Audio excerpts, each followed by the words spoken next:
Call the roll, please. Yes. Director Roberson. Director Anderson. Here. Director Mallett. Here. Director Riley. Here. Director Edwards. Here. Going back to Director Roberson. Yes, I'm here. Vice Chair Adams.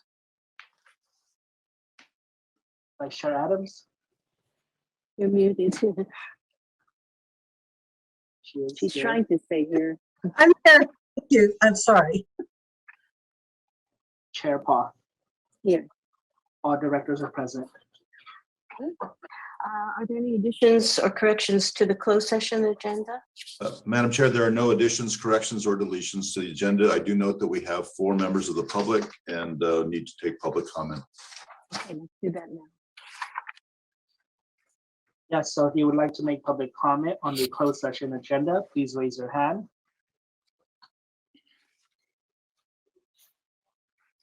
And Chair Paul, I see no raised hands. And don't we, counsel, can you read us into closed session then? At this time? You're Oh, unmuted. Yeah, Thank you're you. muted. Madam Chair, we do have 5 items on the agenda. We have a conference with legal counsel concerning pending litigation. That's the Water Management District against LAFCO of Monterey County. We have conference with real property negotiators discussing with Mr. Stolt and myself the consideration of the acquisition of the private utility properties owned by Cal-Am. We have conference on existing litigation, which is the administrative action of Cal-Am's application to obtain approval for the amended and restated water purchase agreement before the Public Utilities Commission. And we have 2 items of anticipated litigation. First is Mercer Fraser versus Monterey Peninsula Water Management District. That's a contract dispute. And the second is the possible alleged breach of contract relating to the storage and recovery agreement and the water purchase agreement between Cal-Am and the Water Management District.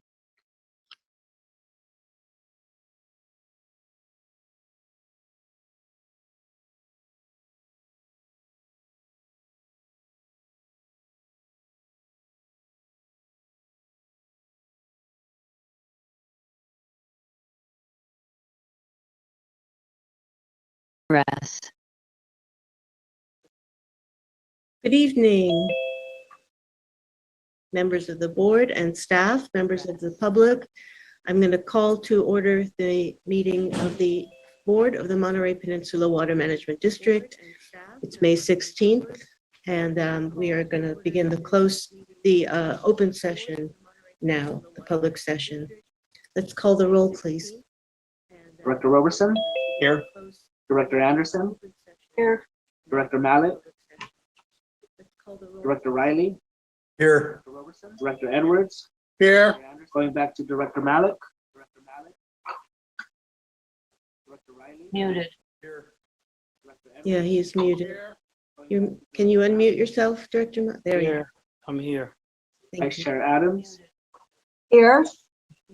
Chair Paul. Here. All directors are present. Thank you. Let's rise for the Pledge of Allegiance, please. Here.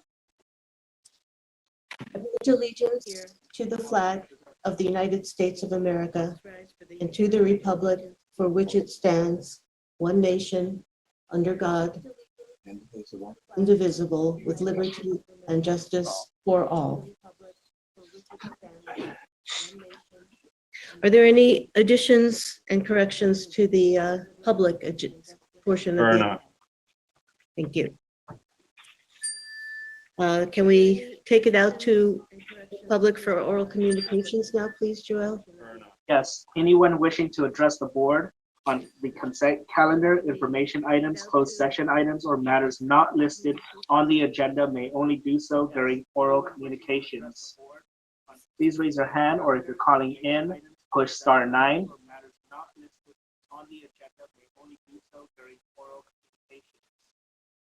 And Chair Paul, I see no raised hands. So I return this back to the board. Thank you. Let's move on to the consent calendar next. Chair Paul, I see no raised hands. So I return this back to the board. Do any of the directors wish to pull any of these items from the consent calendar? And I hear apparently not. Let's ask if any member of the public wants to pull anything from the consent calendar. Chair Paul, I see no raised hands. Thank you. Okay. Do I have a motion? I move that we accept the consent calendar as listed. I move to approve the consent calendar. Okay, well, one of you is going to be the second. So Director Malik, you seconded the motion, the same motion then, because, okay, let's vote. Director Edwards, Approval? Director Malik, Yes. Director Riley, Aye. Director Anderson, Yes. Director Roberson, Yes. Vice Chair Adams, Aye. Chair Paul. Yes, The motion passes on a vote of 7-0. excellent. GM report. Hey, Joelle, do you want to run the first one, Yes, item 10? excellent. GM report. Hey, Joelle, do you want to run the first one? And we'll go straight to the next slide. This is our monthly status report on regulatory compliance. Interestingly, later in item 15, the public hearing is for a little bit of discussion about the water supply forecast. And so, as you know, we put out targets quarterly, and then we track actual. And as you can see here, the Carmel River actual is significantly beneath its target. The Seaside Groundwater Basin, because of the zero target in Laguna Seca, inevitably is going to be over with its actual, which it is here. But net, we're still 605 acre feet through the end of April below the target. Next slide. These are some of the other water rights. There's been zero ASR recovery, although we did put 71 acre feet into the ground in December and a little bit of January. Pure Water Monterey recovery is actually exceeding the target. This is on a water year basis. You should know that our commitment for 3,500 acre feet is on a a fiscal year basis. So with 2 months remaining in the current fiscal year, I can tell you we've delivered 2,947 acre feet from Pure Water Monterey, most recently 362 acre feet in April, which if you were to extrapolate that out over 12 months, that exceeds 4,300 acre feet. So our monthly production with the addition of the new wells makes the Pure Water Monterey project look beautiful. It's working very, very well. Water quality is spot on, and deliveries are exceeding what we've been looking for. We also have this year put 167 acre feet into the reserve. We'll increase that towards the end of the month of June. We are going to back off some of the injection at Pure Water Monterey to leave some water freed up for the Castroville Seawater Intrusion Project deliveries from the recycled water, the tertiary treated recycled water up at the plant. Next slide. This is production for customer service, which we use as a measure of demand. The important thing here is the bottom right-hand corner. We are tracking through the first 7 months of the year at about 81 acre feet lower than last year, which is good. We're still a couple months away from the hottest, driest months of the season, which could lead to quite a bit more water usage, and we'll talk about drought messaging under item 13. Next slide. Believe it or not, it rained in April. That little bar represents 1.15 inches up at the San Clemente rain gauge. Next slide. Little bar represents And here the red line is the cumulative through the year. The blue bars are daily totals. And we're now at 12.8 inches of total rainfall, which is only 63% of long-term average. If the year was declared over today, the water year, it would be defined as critically dry based on rainfall. Next slide. And on stream flow data, unimpaired stream flow, year to date, we would, if the year were to stop today, we would be declared dry, so not critically dry. Critically dry on rainfall and just dry on stream flow, but the two are, obviously interconnected, and you can see, February through April were pretty low stream flow. Interestingly, we've got water in storage throughout the resource system of over 29,000 acre feet. This community only uses about 9,600 acre feet a year, so roughly a 3-year supply is out there. The constraints on that supply, of course, are regulatory. And that concludes item 10 on the regulatory compliance. May I stop you there for briefly? Yep. Well, first of all, that's great news about the production of pure water in Monterey, and I just think it's worth noting for the public that since January, the largest source of our water is pure water in Monterey. Since January of this year, it became the largest source. So that's worth pausing and noting and celebrating, actually. And celebrating that it's working so well, because as the largest source, 3,500 acre feet out of the total demand is actually more than a third of all the demand of customers. So it is the largest source, 3,500 acre feet. Good work. Yeah, it's been a team effort. Joel, you want to run the next items 11 and 12 for me, or you want me to run them? Excuse me, I have my hand up. Oh, yeah. If I could ask a quick question, please. In the governor's revised budget, he put in 1.5 billion, 1.6 billion with the B, in additional drought money, including water conservation, including marketing campaign for that, lawn removal, ag, conservation, and water recycling. I'm wondering if there has been discussion at the district among staff on what we might be thinking about as far as looking at that opportunity with the surplus that the budget has, California state budget has, in order for us to be able to move forward some of the ideas that you might be having.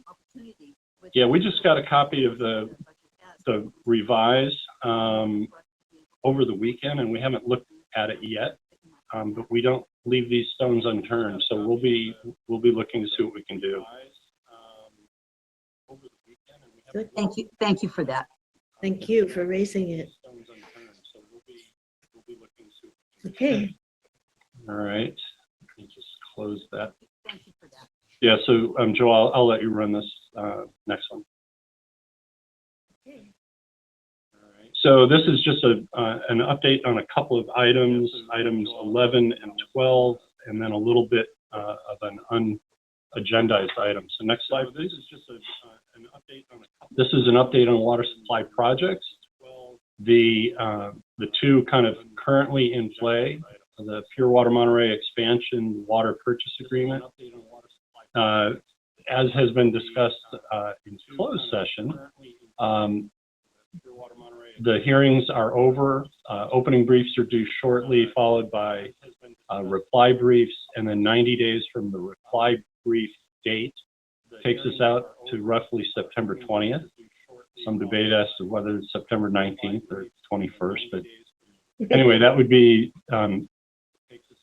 based on the scoping memo and the administrative law judge, the latest we might see a proposed decision on the water purchase agreement. The second phase begins also in, I believe, July 20th with opening testimony for what's called phase 2, which is the long-term supply and demand issues. And that schedule then leads to a CPUC decision, proposed decision, roughly by April 2nd of next year. So still quite a long way off. And that long-term supply and demand number discussion is meant to inform the commission on the Monterey Peninsula's needs and sizing of water supply projects and sufficiency of Pure Water Monterey and its expansion and the other resources. So that'll be some interesting discussion, which I fully expect to have hearings because of the contentious issues at hand. Next slide. That'll be some interesting discussion. So item 12, the Water Demand Committee. Next slide. I think Mario, you need, Yeah, Mario, I think you need to mute. I muted him. Okay. While this was titled SB 1157, which is a Hertzberg bill, it really kind of stems more from 2018 legislation that's just now kind of finding its way into the water code and into the regulatory framework. And that those were an assembly bill by Friedman and a Senate bill by Hertzberg back in 2018. And that bill is creating a new framework for setting what we call urban water use objectives. And the objectives basically establish standards and practices or targets based on indoor residential use, outdoor residential use, commercial, institutional, and industrial water use, water losses, and then the catch-all category of other unique uses and situations that can have a material effect on an urban water supplier's total water use. So what's going to happen is a water use objective will be established, and then annually the actual water usage will be analyzed relative to the objective. And if there's chronic lack of compliance, then an urban water user may be penalized and so forth. And so what SB 1157 did is it further reduced the standards for indoor residential water use. So that would be the category A up above. So that beginning in 2025, it's 47 gallons per person per day. And then by 2030, it's 42 gallons per person per day. And that's just the indoor residential use component. By comparison, our combined indoor and outdoor residential use, at least as stated in CalAM's Urban Water Management Plan, has been 48 gallons per capita per day for the last 5 years as an average. So we're in a very good place. If you were to strip out the outdoor residential use for our area, which is something that when we find some time and staff to analyze the numbers, we will do. Kind of need to compare the monthly data that's submitted to the monthly rainfall so that you know whether you've got an irrigation month or not an irrigation month, and then you try to separate the two, and it gives you a reasonable proxy for just indoor use versus the combined indoor and outdoor. So this is going to be something that we as a community and frankly all 405 urban water suppliers in California will be facing going forward. The reporting was supposed to begin this year. It's beginning to look like that may not happen, but you can rest assured with all this focus on drought, that it will happen and it will become a regular thing. Then there was some, next slide. We also addressed for our Water Demand Committee last week the RHNA, the Regional Housing Needs Allocation numbers by jurisdiction. And you can see the little asterisk footnote says that these don't include the unincorporated Monterey County, which, you know, it has its own housing overlay for the countywide general plan. And Carmel Valley has 190 units of housing allocated to it. 24 of those were the Delfino property, the old airport property, which is now Griggs' nursery. So they're unlikely to get built. So when you think of, you know, 166 units, a big chunk of that will get gobbled up by the Rancho Piñata Villages project. And then, you know, if you threw another 50 along Highway 68 corridor or 50 in Pebble Beach, And then, we kind of eyed it rule of thumb saying, well, how much is really going to get built in an 8 to 10 year period? We have the unincorporated Monterey County being about 10 to 15 additional acre feet than what you're going to see here. But these are the RENA goals by the 4 different categories: very low, low income, moderate, and market rate or above moderate. Next slide. When you convert these roughly 6,200 housing units to water requirements, what we did for multifamily is we said there's going to be an equal amount of 1 bedroom, 1 bath, and 2 bedroom, 2 bath with a kitchen. That moderate's going to be about half single family, half multifamily, and the market rate is going to be about 2/3 single family and 1/3, higher end multifamily. And so, assigning these use factors or our fixture unit count, you can see by housing category, and then in the total, the 6,188 housing units require roughly 750 acre feet of water. And I'll leave it to people closer to the issue to debate how much of this housing will actually get built in an 8-year cycle. Based on our own experience in issuing water permits, we don't expect there to be a huge dent, but let's just say it did. Next slide. The interesting thing is on May 2nd, the California Department of Finance announced population estimates, and the whole state for 2nd year in a row declined in population. So in a conversation with the Housing and Community Development folks late last week, they said, well, that's because there's not enough housing for people to move to.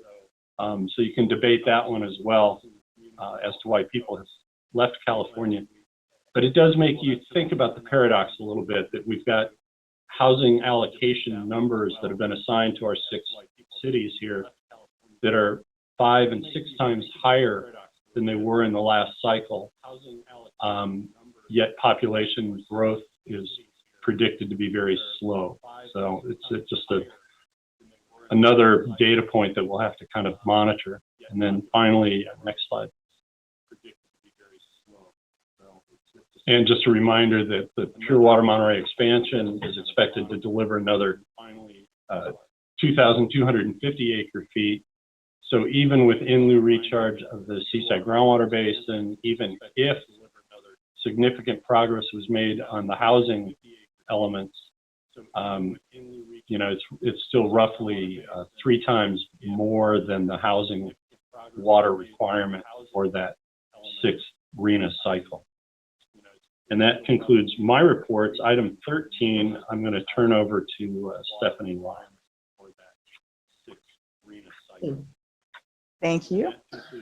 I just want to give the board a quick update on what's happening with the statewide drought response and Executive Order N722.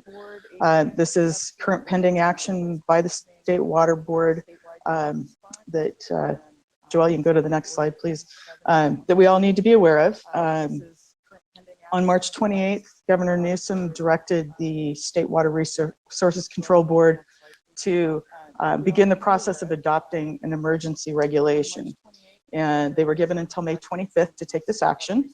It is currently calendared for the board's consideration at their May 24th meeting. The action that the board will be considering is essentially requiring all urban water suppliers, and that's actually a defined term, to go ahead and implement stage 2 of their conservation plans, which would theoretically produce up to a 20% reduction in use. An urban water supplier is a large water supplier. So locally on the peninsula, Cal-Am is that supplier, and Marina Coast Water District also falls under that definition. So they would be required to implement their 2nd stage. We are always in stage 1 of our plan, which includes a lot of water waste restrictions and enforcement. And so this doesn't particularly affect the Cal-Am system in the sense that we've been doing most of the things that the state would want us to do as part of this action.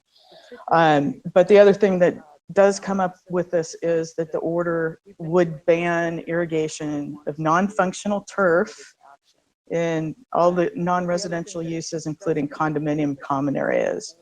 And so that'll probably be the biggest thing that we need to think about, finding out who these people are, contacting them, and then we also become the enforcement agency with our enforcement powers. Next, please. And as I said, we're always in stage 1, and basically our stage 2 is a call to action.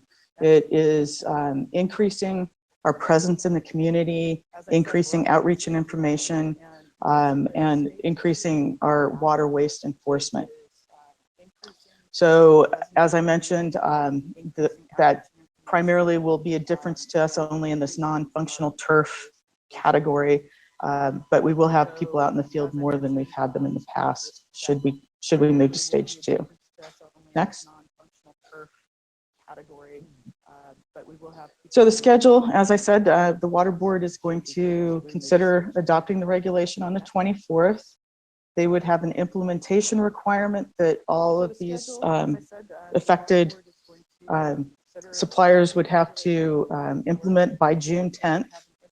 So we're anticipating bringing this to the board for action at the May 26th budget meeting. At this time, the district is trying to get together with CalAm to coordinate how we would go about doing the implementation, what our plan would be for public outreach. And as I said on my slide here, it's just we have a number of different ideas and things that we want to do, and especially I'm in the process of beginning some outreach to the hospitality industry to remind them of our not providing water unless it's on request. And so we'll try to get that message out as soon as possible, but the board will talk about this further May 26th, and at that time we'll have more information as to what action the board has taken. I think that's all I had for you. Thank you. Thank you, Stephanie. Questions for Stephanie or for Dave? I have a question about, if I through the chair. I have a question about state law versus the state water board and the call for these conservation actions. Is the legislation that was initiated for this, does that have a 5-year run, a 3-year run, a 1-year run, or something like that, as compared to what the discretion is for the state water board on issuing their restrictions and what their time frame might be for how long they last?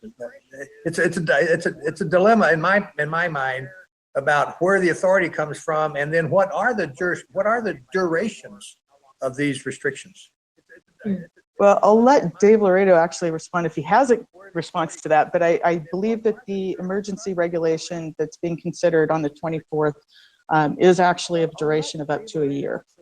So I think that answers it. It would be a temporary ordinance. It could be rescinded earlier, but it would, I think it would only go a maximum of 1 year at this time. Yeah, in the last go round, it was Governor Brown during the drought a few years ago, and he issued a series of executive orders, and the executive orders did not have an expiration unless it was declared in the executive order. And a lot of times it was, this will remain in place until it's rescinded by other executive order. So I think they've got a little bit more flexibility than, for example, the district does with an emergency ordinance, which does then only have a life of 1 year and then has to be renewed or made permanent. So, you know, these regulations are being promulgated in response to the executive order that Newsom issued. So, Thank you. Mayor Roberson?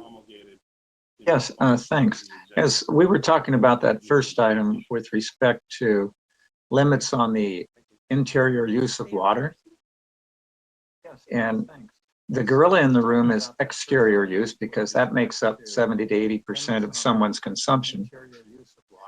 So my question is the state looking at the real problem, which is external use of water, not inside the house, but outside? Well, they are, but they're going to include an outdoor residential water use factor. And what happened last time was the southern cities, Rancho Santa Fe outside of San Diego, they started out at, a couple hundred gallons per capita per day. And so the state went out of their way to actually stratify these urban water producers and said, if your gallons per capita per day are in this category, then you only need to save 5%. If you're in the next category, 10%. And the really big ones were in the 5th category, and they had a higher savings target. I believe it was 30% or something like that. They have not done that yet in this case. And in the codified version of that Assembly and Senate bill from 2018, it's clear that there's going to be some wiggle room, and that every urban water provider is going to plead their case for why they need a bigger factor for outdoor use, and why they need a bigger, I think it's the 5th factor, or the other extenuating circumstances unique to your region or your system. There will be pressure that will come along to reduce water losses. We do, on this community, calendar does a pretty good job on the water loss coefficients. They've invested quite a bit into that. But yeah, there will be games that will be played depending. Well, it's so typical because what the state legislature, in my humble opinion, needs to look at is Southern California. So the month of March, the water use in Southern California in the San Diego, LA region went up 25%. Even though they were told they were in the middle of a drought. Yeah. And I'm just shaking my head and then saying, okay, so they passed a state law, another one of my pet peeves that applies to across the board, ignoring Santa Cruz, Monterey, Central Coast, which was well within all of the requirements, and just refusing to bite the bullet. And you look at some of the articles with the number of swimming pools and grass and et cetera. It's the proverbial head in the sand, ignoring the big problem, which is gross overconsumption outside. Well, that's a speech, I guess. So, but maybe I don't know, but that's the state for you. That they need really to work on defining the problem. They usually come up with a solution and haven't defined the problem, which is overuse, especially in Southern California.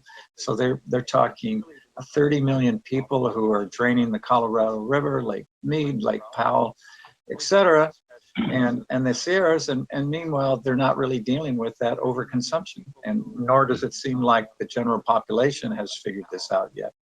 Then you look at the RENA numbers and you shake your head and say, where's this all coming from, folks? You've got to solve the water problem first.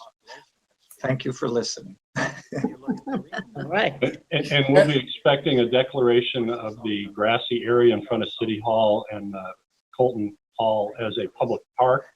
Yes. Or sport field, either one. Well, that's another question that Karen kind of brought up, and that is, or Stephanie, and that is, you do have schools and municipalities. And one of the motivations, of course, is just the price of waters. But Colton Hall grass, if you've looked at it recently, it's pretty dry. It is. You're doing good. Yeah, we're doing all right. But yeah, and that's the whole point, is have public grass areas instead of everybody having their own patch. Yeah. Okay, thanks. Yeah, we're doing all right. Okay. Through the chair, if Yes. I may, just a couple of questions. So General Manager, we're going into the second year. Are we in a drought here on the Central Coast or here on the Peninsula? That's my first question. Yep. So Okay. we are in the drought now. Well, so I'm going to say we are, because it appears that we're going to have our second dry or critically dry year in a row, and that's our measurement for drought. Okay. We've got a few more months to go in the water year, but it's really hard pressed to see us not being ending up as a dry year. And we were definitely a dry year last year. So, but the interesting thing about our little situation is you get one good month of rain like we did in December, and the aquifer beneath the river fills up. And the Seaside Groundwater Basin is adjudicated. So whether it's being replenished by rain or not, all of those pumpers have their allocation and they're entitled to pump it. You know, if there's water in your well and you can get out your allocation, you're entitled to take it. So we don't really have a supply shortage here. What we have is potential regulatory shortage, and as we have talked about previously, a capacity to produce the water shortage. But those are different problems than a supply shortage. So unlike the Central Valley and the Central Valley project and CalFed, where you go and you look and you say the reservoir is at 12%, then everybody who relies on that reservoir has a problem. Right now, our reservoirs for the peninsula are relatively full. Okay, my next question is these these AMBAC numbers. They're not official yet, are they? Correct. It's still draft form. I think everybody expects them to stay where they're at or go higher, but not lower. Okay, but can we do our supply and demand based on that number and bring that forward? I would like to see the board see in probably July or August, the supply and demand, not to approve it, but to look at these numbers. Also look at replenishing the Seaside Basin with that 700 acre feet. I like for you to even put some water in there for the county. I was thinking about that. So we will know that it's enough water in this expansion to move forward. Right. Yeah. I'm not saying we're going to approve nothing, so everybody can't jump up and down. We're just going to get in front of it so we can see it. Yeah, and I think we kind of need to do that because the phase 2 portion of the current Public Utilities Commission application, 21-11-024,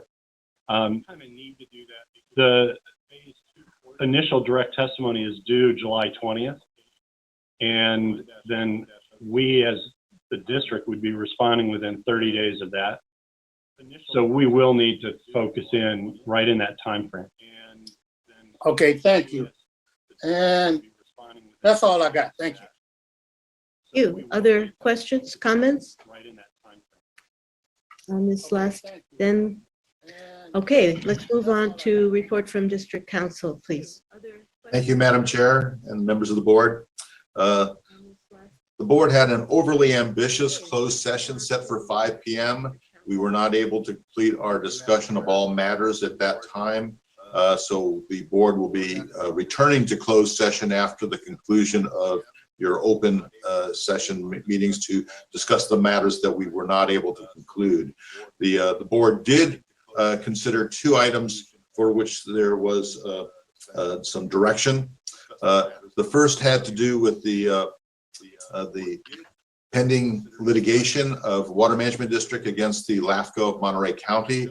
The board did receive a status report on that matter, did review the California American Water's motion for leave to intervene. CalAm has asked to be named a real party in interest in this proceeding. That motion is before the court and it will be heard on June 17th at 8:30 in the morning in Department 15, at which time CalAm will be seeking permission to intervene in this action as an independent party. At the moment, the parties are just the Water Management District and LAFCO, the Local Agency Formation Commission of Monterey County, and the commissioners of that same commission. Once again, that will be heard by the court and a ruling thereafter will be issued. The other matter was a conference with legal counsel concerning anticipated litigation, and this had to do with the claim of Mercer Fraser Company against the Water Management District with respect to a contract dispute. The board on a motion of Director Paul, Chair Paul, and a motion, second on the motion, excuse me, by Vice Chair Adams, was to authorize settlement of the dispute in the amount of $47,000. The vote in favor of that settlement was 6-1 with Director Edwards dissenting. Madam Chair, that concludes my report of the actions taken in closed session, and we will once again be returning to closed session, concluding the open session discussions. Thank you. Thank you. Any comments by board members? Okay. Then this is the time in our agenda for directors' reports. Directors, you have meetings, conferences, outside meetings that you want to report on?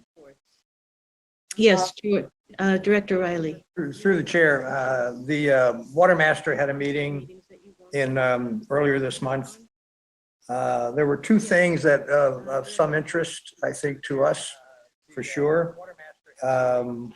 One was that they are having a difference of opinion with some of the Sigma, the Salinas Valley GSA, on how the timeframes are determined or are left out, basically, for some actions that are there on their planning process. I thought that Bob Jakes did a nice job of identifying these lack of projected timeframes. And he felt there ought to be more data about who monitors, what's monitored, how you measure it, and will there be stages at which actions might be necessary in order to speed it up or direct it or something or other. But anyway, that's the one issue that the Water Master staff was working on with the with that.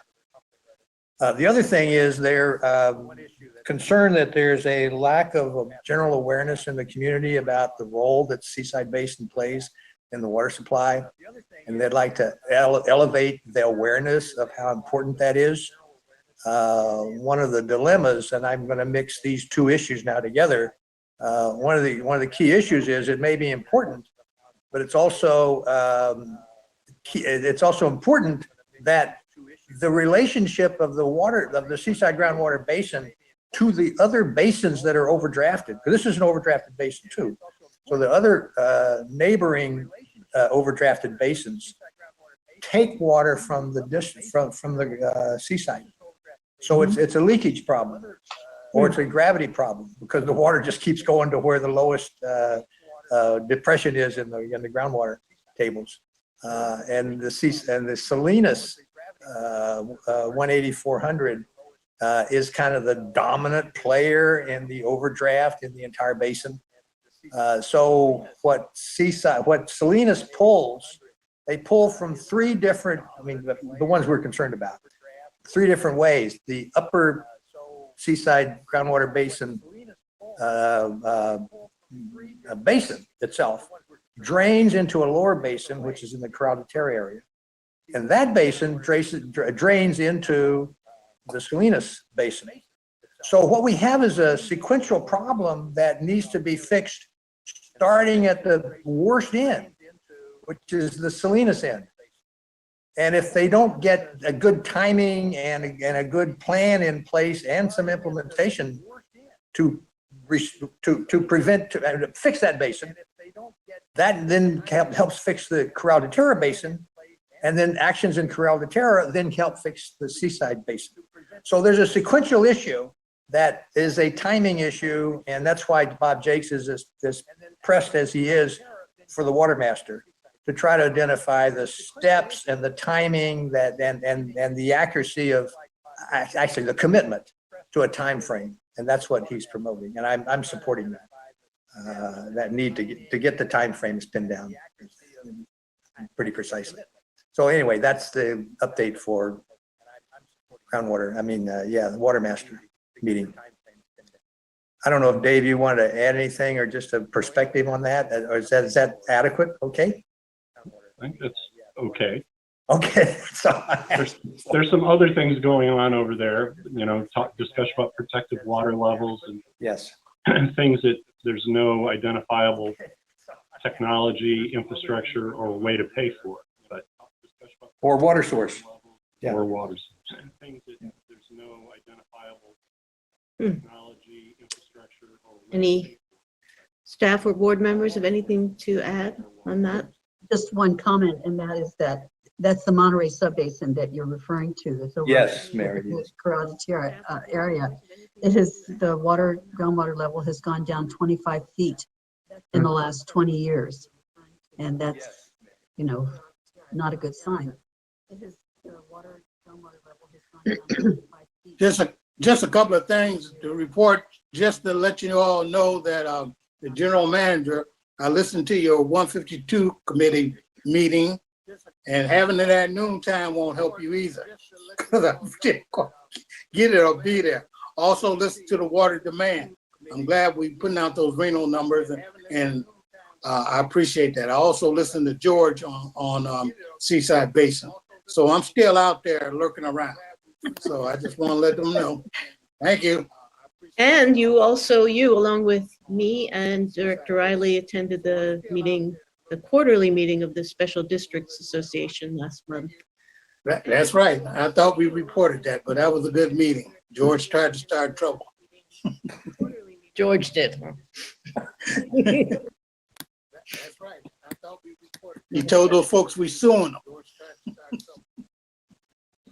Well, it was nothing they didn't already know, as far as I can remember. That's right. He did a good job. Okay. Chair Pod, do you want to recognize the hand raised by John Tilley? Thank you for bringing that to my attention. Yes. Sarah, could you screen share the timer if you have it ready? Thank you for bringing that to my attention. Yes. And at this time, I would like to invite John Tilley. John, when you're ready, please present your comment.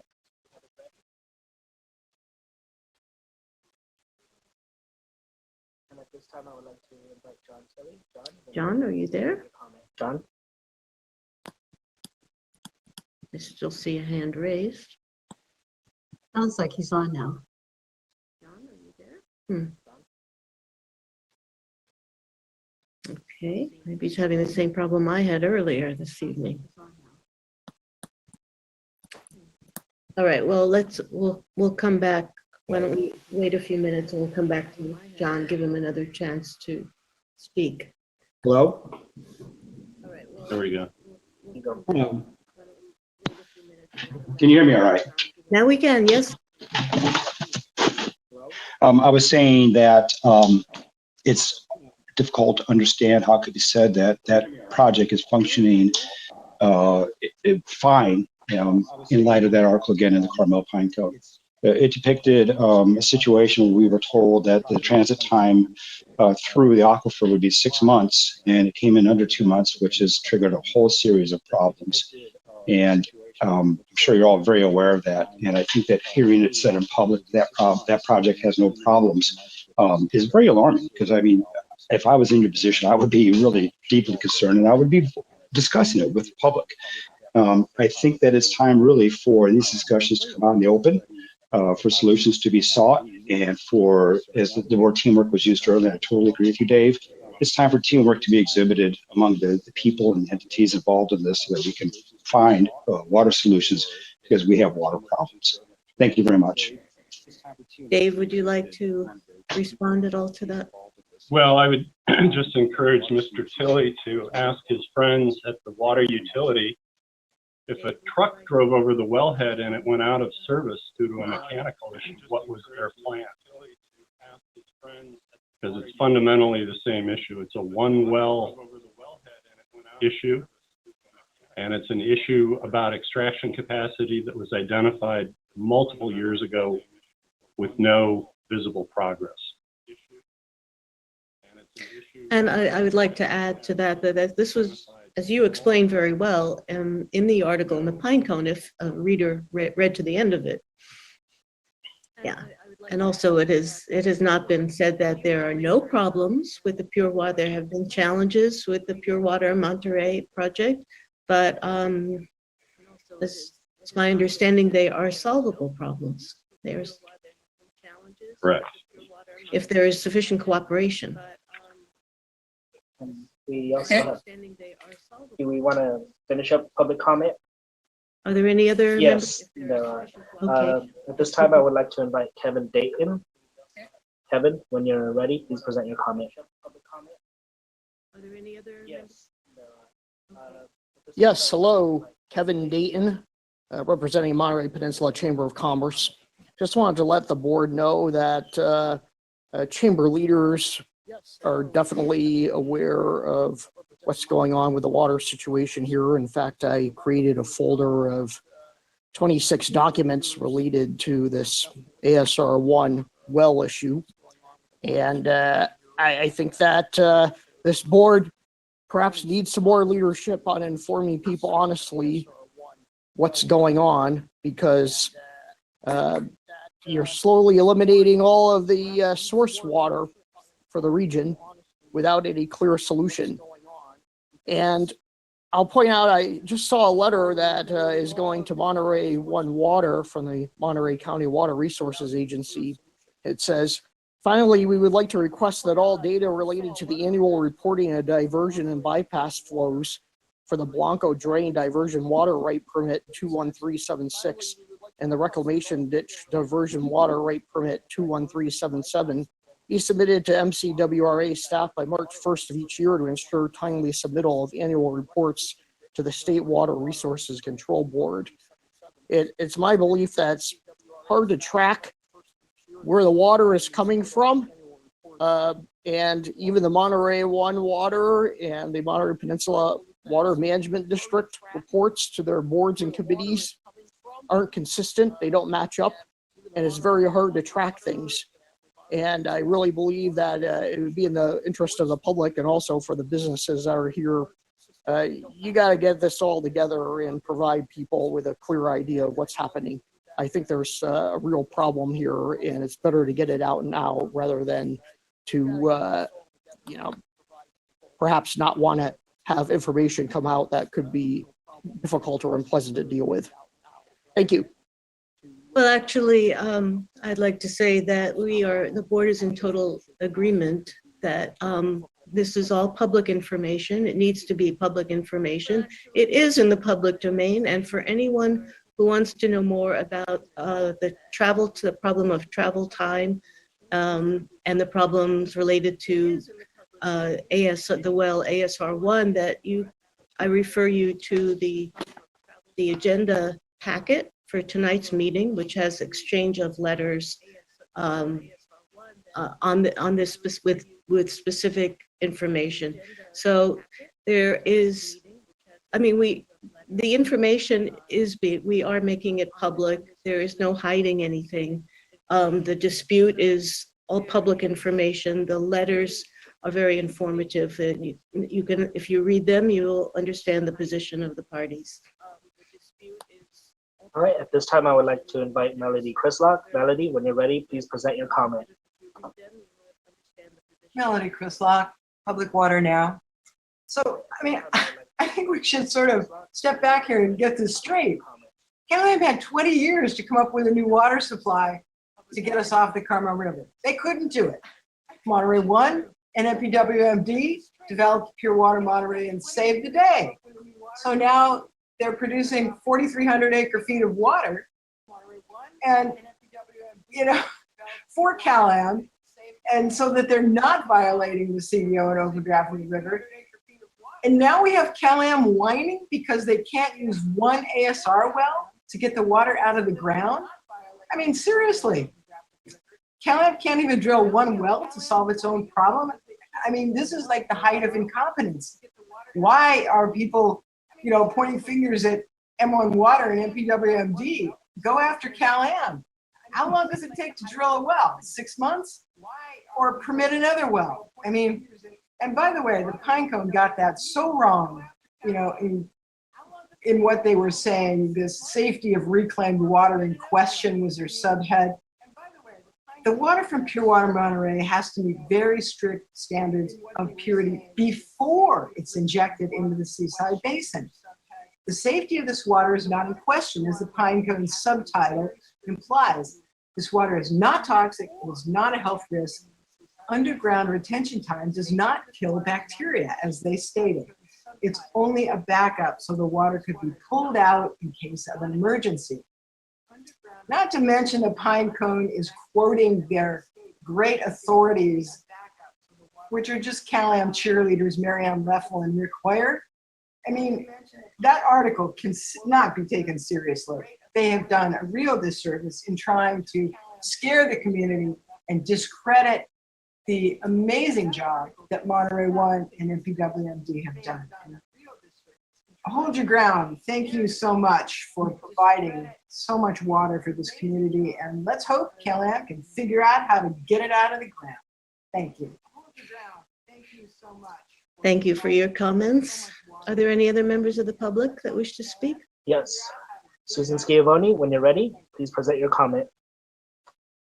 Thank you. I just want to add on to Melody's comment. I agree with everything she said, but you know, in my mind, this is like what you would call a manufactured crisis. Goes along with Cal-Am's would love us to all start getting fearful of water rationing so that they can soften us up for accepting a desal plan. So I think it's very unfortunate that a tempest is being made out of all of this, and really just reflects Cal-Am's mismanagement. And I mean, wouldn't you have a backup well? I mean, how bad can that be that you would not even have at least one or two permitted wells to back up what you have? That is just another example of why Cal-Am needs to be bought out.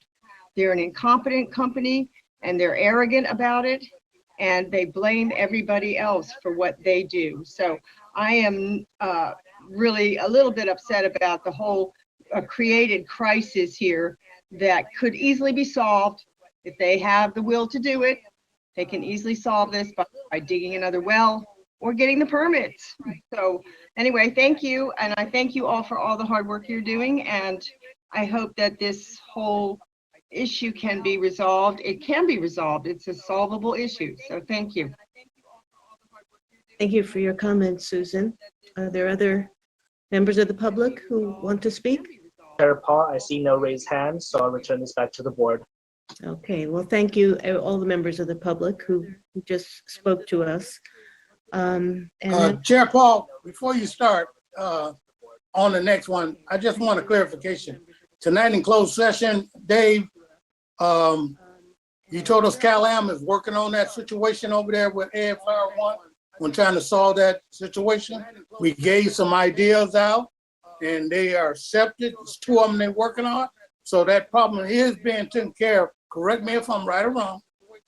Yeah, we've met with them. Our staff's met with both Cal-Am and City of Seaside, and had discussion with the Marina Coast Water District over one option. We've met with them, shared some data regarding the capacity of another well to collect and distribute some of the pure water Monterey water. And there's now some look at ASR well number 4 as a potential production well and what it would take to do that. So yeah, there are solutions being examined. That kind of okay. Yeah. Thank you.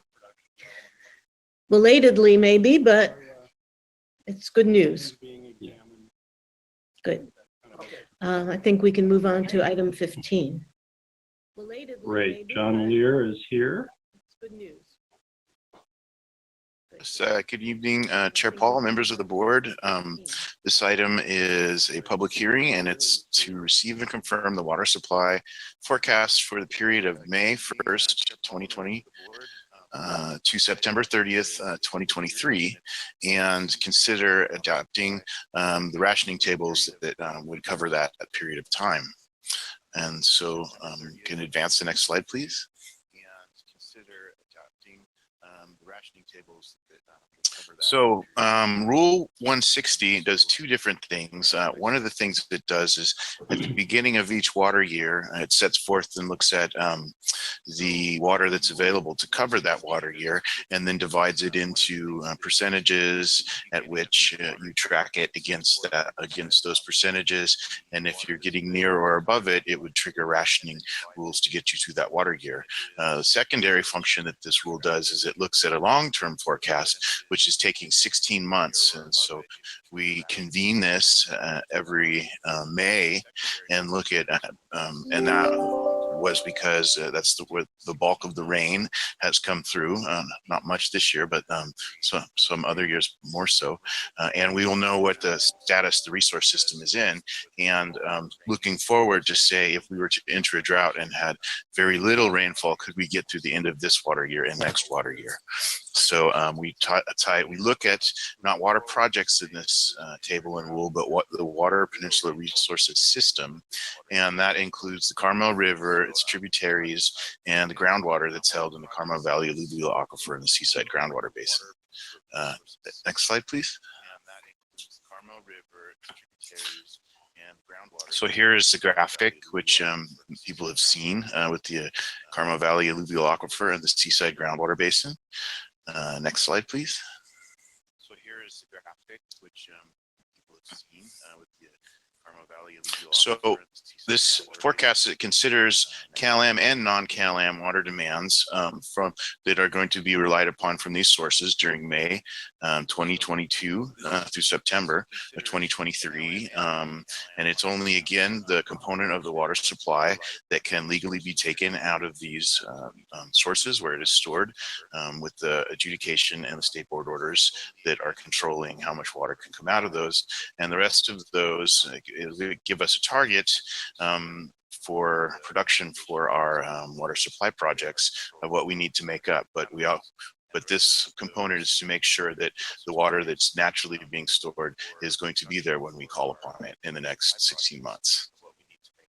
So anything that is termed that is going to be left in the ground above what is scheduled to be used for the rest of water year 2022, we term carryover storage. So again, this is based on the actual storage and does not account for environmental considerations such as the riparian and aquatic resources that would require relying on these resources as well. And it does go into what would trigger the water supply forecast that would affect appropriate reductions if we were to need to leave water in the ground, if we were to determine that we are in danger of running out of the natural waters that we are going to rely on for the next 16 months. Next slide, please. So when we look at the snapshot of where we are, as Dave said, we have a little over 29,000 acre feet in storage. And you can see that the Los Padres is full. The Upper Carmel Valley is at 94% full. Lower Carmel Valley is at 91% full. And Seaside Coastal is at 48%. Seaside Coastal is based upon the adjudicated amount, the natural safe yield, and the rate that it is consumed by all parties consuming it, and that is what's left over, and that resets every year. Whereas the alluvial aquifer and the Los Padres Dam, the estimates are based on actual water levels within those systems. And you can see that at the bottom, there's 88% capacity for the entire water resources system. So next slide, please. We go and we do the analysis, this outline in Rule 160, which is to take the May through September water demand for the current water year 2022, which totals just over 5,600 acre feet for CalAm and non-CalAm. And then we have a component next to it that is the amount of water that we're going to be looking for out of the resource system for CalAm and non-CalAm users for water year 2023. When we sum those together down in the right corner, we see that we will need from the natural system just over 13,500 acre feet to get through the next 16 months. And as we determined on the previous slide, we have just over 29,100 acre feet in storage. Next slide, please.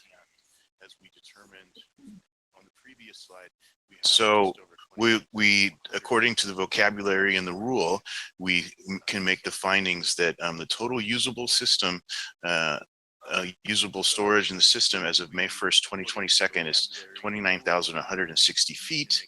And to avoid any mandatory water rationing to save water, we need 13,552 of carryover storage.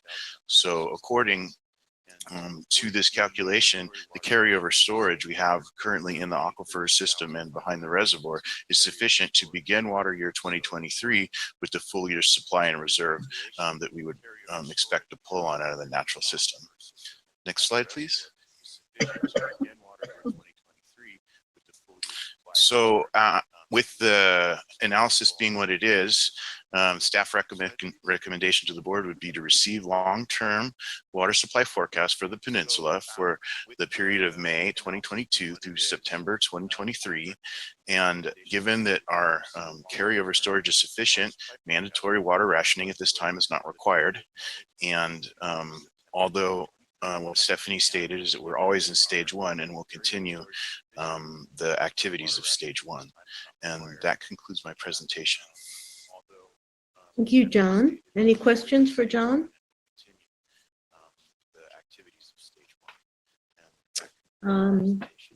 We can take this out to the public, see if any members of the public want to speak to this.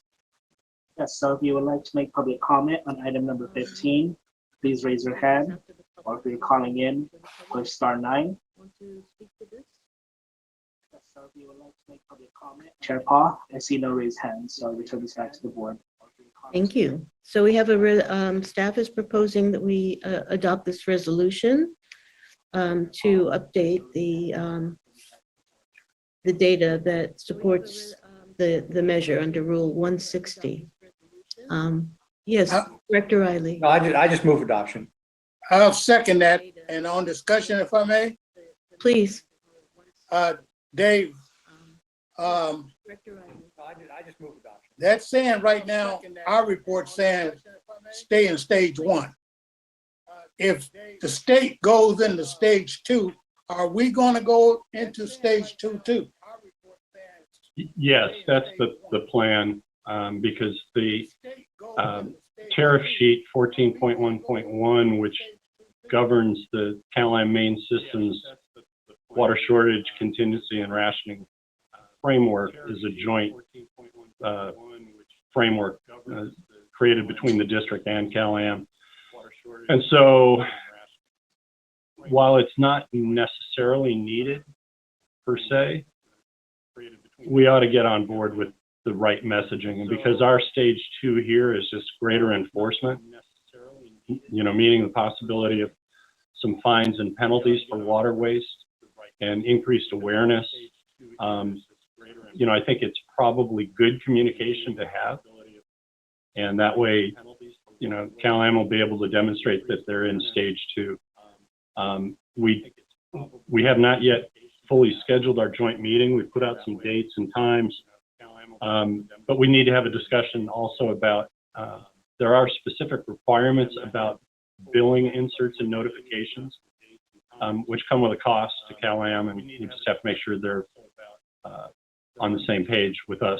Some of our direct mail pieces to hospitality and hotels and restaurants and so forth are things that we would probably do on our side of the ledger, but jointly with Cal-Am. So those are the kinds of things we will be talking about. But yeah, it's an executive order of the governor. So Okay, thank you. I just wanted to make sure it's more clear now with our report and what we are going to do in the future. Thank you. Supervisor Adams. Thank you. I know that there's a motion on the floor and a second, but I forgot that there was a question that I wanted to ask John. Please. Just for my own edification. So you were showing that there's adequate storage in the Kernel Valley aquifers, but that doesn't mean that we're able to use that, does it? I'm just wondering if you can clarify the difference between what is like physical water availability and then what's really available to Cal-Am to withdraw, considering their legal limits. Yeah, the 29,000 acre feet that's in storage in the system is the entirety of the amount of water in the system, if available, if there were no rules in place. So because there are state board, because says state board order, now in water year 2023 will restrict legal withdrawals to the 3376 acre feet. That's what this rule is planning for, because we are planning on this rule. Used to be a lot more important when there were no water resources projects, because that was your sum total of your supply of water. Now, because of the rules, we're like we were saying before, Pure Water Monterey is now supplying a third of the demand of the peninsula. So we are not, because of those rules, we're not looking to these sources to supply the water that the water resources projects are supplying to the community. But what we're doing is we're looking at these sources and say, based upon the amount of water that's in the storage of the natural system, and now knowing that we're only allowed to take this portion of it next year, will that portion be available for us next year? When we go to get it, that's what we're looking at. And Director Adams, he does start with usable. So it's not every drop that's in there, it's what's deemed to be usable. Now, we've had that discussion before that if you really super drained it and you got down to the bottom of a well, you could conceivably start sucking in air. And so the true usable number, I don't think has been proven, but it is going with what is believed to be accessible, not just every drop that's in the system. But it is going with what. So in other words, we think we can get every drop of that 29,000 if we had to over time. So in other words, we think we can get every drop of that 29. You have a follow-up question? No, I'm good. Thank you. Adam, you have a motion on the floor? Yes. I'll call the question. Okay, let's vote. Director Anderson, Adam, you have a motion on the Director Edwards, Yes. Director Malik, Let's vote. Director Anderson, Director Anderson, Director Malik, you're both muted. Director Edwards, Can you unmute? Yes. Malik, Director Yes. Anderson, Yes. Director Riley, Aye. Director Anderson, Director Roberson, Aye. Vice Chair Adams, Aye. Chair Paul. Yes, The motion carries on a vote of 7-0. thank you, John. Okay. So, we have informational items. Are there any questions about the informational items? If not, we can adjourn this meeting and return to our closed session to finish our closed session items. So the meeting is adjourned.